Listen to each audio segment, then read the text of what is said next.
Hey guys! For today's video, I will show you how to make a donation button in Roblox. So as you can see, we have a stand right here, but it's completely empty. And to begin, open up a web browser on your computer and navigate to roblox.com. Log into your account by entering your username and password. Then, click on the Create button. Once you do this, a pop-up window will appear and you will need to select Manage My Experiences.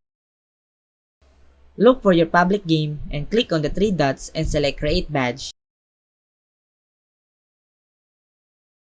Upload an image and give your badge a name, and you're done.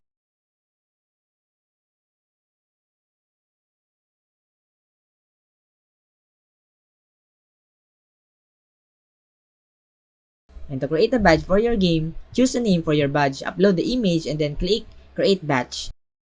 In this example, the badge was named Try for Donating, and an image was uploaded with the name Test Donation Button.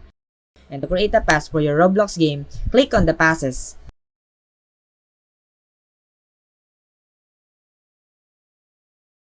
To create a pass for your Roblox game, click on the Passes tab next to Badges and select Create Pass. And from there, you can upload an image and give your name a pass. Once you've done that, you can set a price and configure any additional settings before publishing the pass. Give your pass a name such as Donation Button and add a description if you like.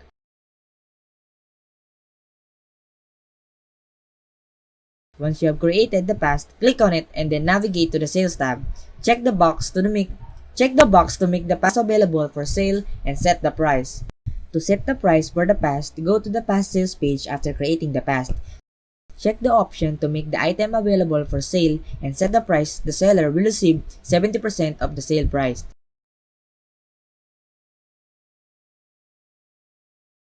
You can now see a free donation button with Dabby popping up on your stand when you click on the Edit HOD. When someone clicks on the button and donates, you will receive 7 Robux. You will receive 7 Robux after the fee deduction. So there you have it. Thank you for watching and please don't forget to subscribe.